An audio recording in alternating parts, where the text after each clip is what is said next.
So when your toe presses here on the brake pedal, it pulls downward on this rod. That pulls downward on this lever, which compresses the master cylinder, which will be attached between these 2 points. This rod, which is simply in tension when you press on the pedal, pulls downward, is what I'm making now. And here it is. It's 1/4 inch diameter, 35 thousandths. So thick wall for its diameter. So at first you think 1/4 inch, that's going to be super fragile. How is that strong enough? But the wall is so thick relative to the diameter of the tube, it is actually pretty strong, as it turns out. So I need to put this bend in it, then flatten at the ends, round that over a little bit, and drill holes right there. So what I've done, and I didn't have my camera out here,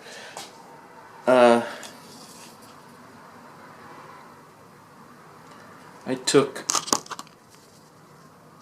glass beads from my sandblaster and I filled this tube with glass beads so that it wouldn't collapse. Although the bend is pretty gradual, it might not have collapsed anyway.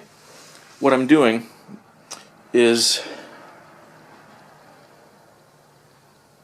simply heating the tube up with my oxyacetylene torch and then pulling down on it over the edge of this table with these pliers. Super simple. And it turns out that it bends really easily.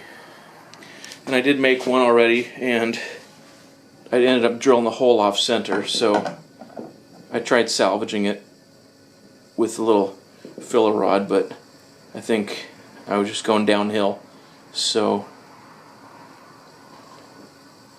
I figured I'd just start over.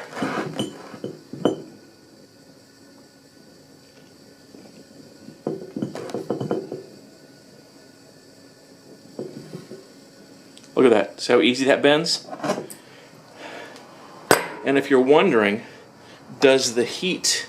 Here's the one I messed up, so I'm just using it as a template. If you're wondering, does the heat turn the glass beads,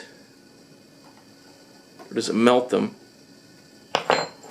The answer is yes, and I'll show you that later. So I'm just using the first one I made as a template now. So yeah, so it was not a total waste of time to make this one, because it is nice to have it as a template. Need to go a little more.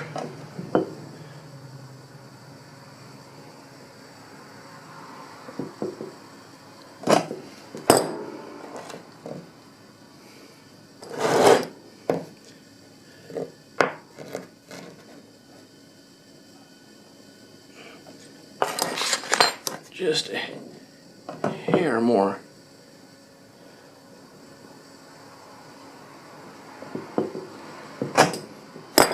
That may have been too much, but even after I cut these off, it's easy to bend them back, and I actually think that's right on the money. Alright, so let me flip this over and I'll do the opposite bend. I got smart, at least temporarily, and decided I would just do both of these at once. So I did the first set of bends, and instead of cutting that tube off, I'm just going ahead and doing the other set of bends right now.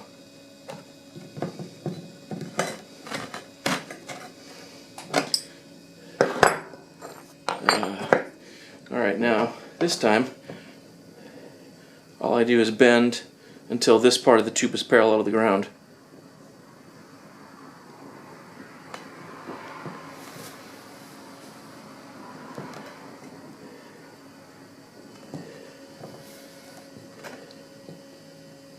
And I think, yeah, I'm in pretty good shape there.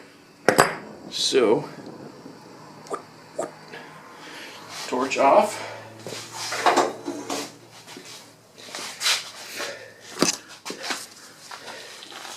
And it's that easy. So there's the first one. And here's the second one, which you just saw me do. Super easy. I can't believe how easy these bend. how easy it is to bend. On the flip side, I put vice grips on this end, and mainly to clamp that down so the sand didn't pour out. When the tube is not heated, it is extremely strong. It was almost impossible to crush that tube with these vice grips. I had to do a little bit and then tighten it down some more and do a little bit more and tighten it down, do a little bit more, and even then I couldn't get a good crush. So this thing is strong. It's just a really thick wall relative to its diameter, and I think that's probably the reason.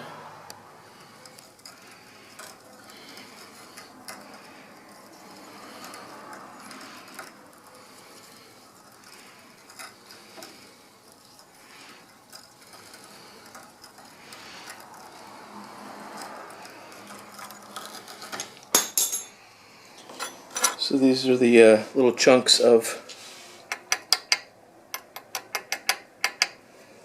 sand media for my sandblaster, or glass beads,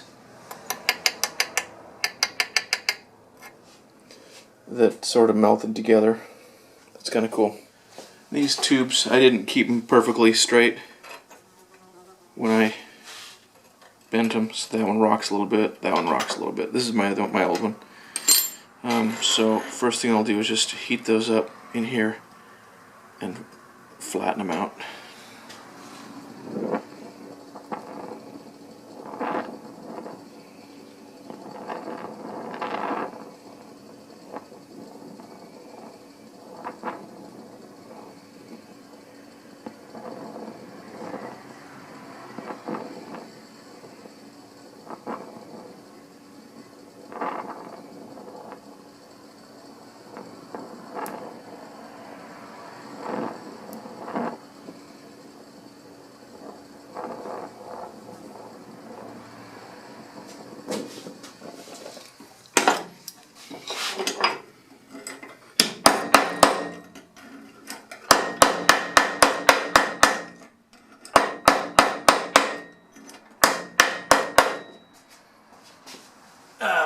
Flat as a pancake.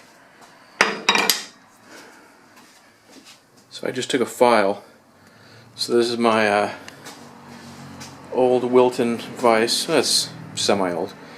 Just took a file and filed over this edge of, I guess that's the anvil, because when I made that first one, I didn't. So I used the edge of the table saw, and that's kind of sharp. And I didn't like how it would leave a little bit of a sharp edge there. Probably will never matter, but try to avoid sharp edges whenever I can on metal for my airplane. So I think this round edge will give me a real nice transition from the round into the flat area. So the first one I made, it actually turned out pretty good. The problem was when I drilled the first hole in the end, I was just kind of winging it, and the drill bit didn't stay exactly where I put it, kind of wandered off, and so the hole was way off center, and I was kind of annoyed. But then I thought, oh, I don't need to make a whole new one. I'll just weld up the hole and re-drill it. And before I did that, I went ahead and drilled the other one, which turned out, I think, close to perfect. I used the vise and approached it a little more methodically, like I should have the first one. But when I welded that up, I just wasn't happy with how it was.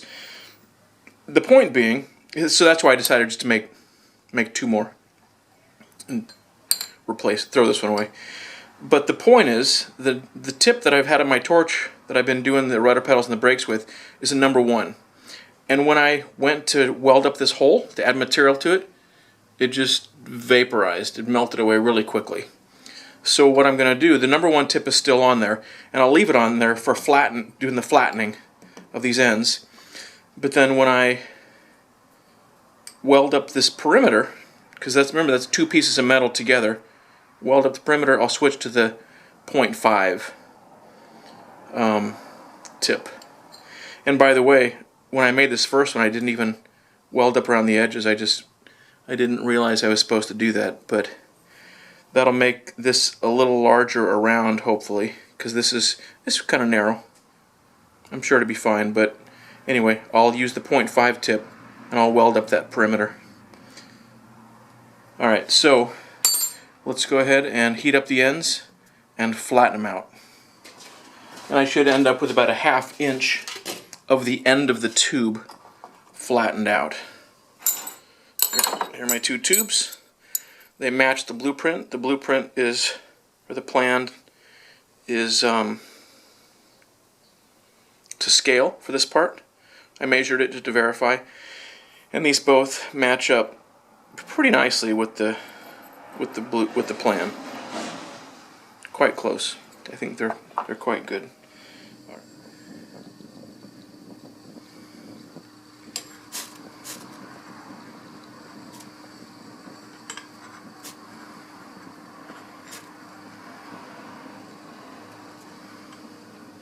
Yeah, without this thing hot, let me tell you, it is tough.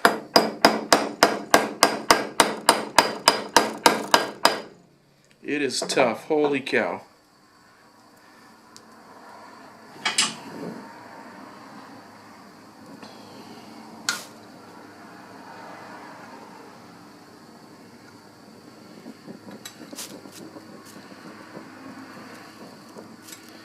If you want to flatten it like this, you really do have to heat it up. At least that's what I've discovered for me. Maybe I need a bigger hammer.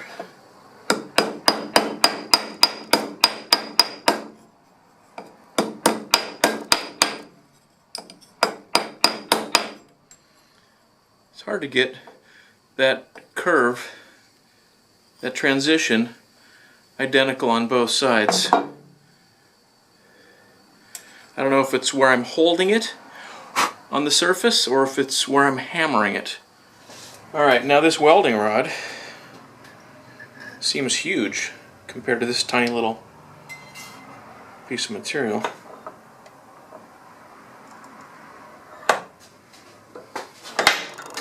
I'm trying to grip it gently in the vise so I don't damage the tubing. I don't need much force. So this welding rod seems huge compared to this tiny little piece of material, so it should be interesting to see how the weld goes.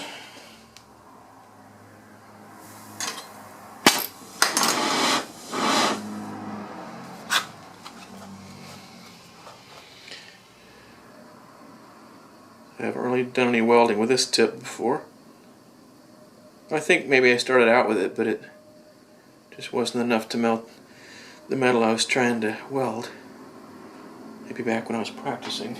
Way back, probably an hour's worth of welding time ago, maybe 2 hours. So back in the old days.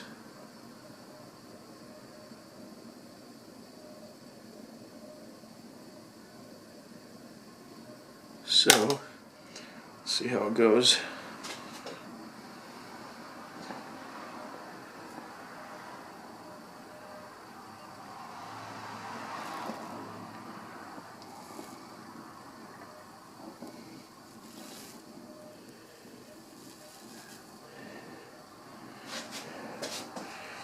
And I'm on the edge totally here, so it's going to heat up super fast. I think even with this little tip.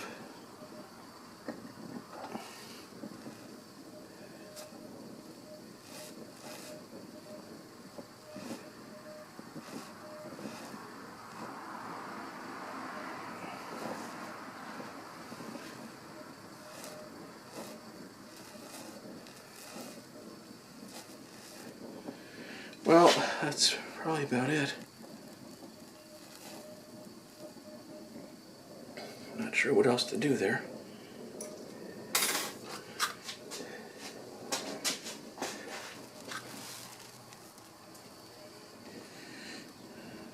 Boy, I think probably get too much rod in there. It's easy to put too much in for this teeny tiny little piece.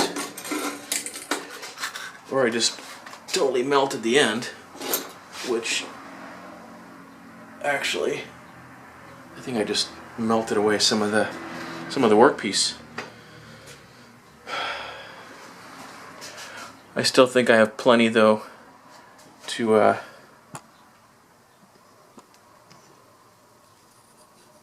plenty for the hole.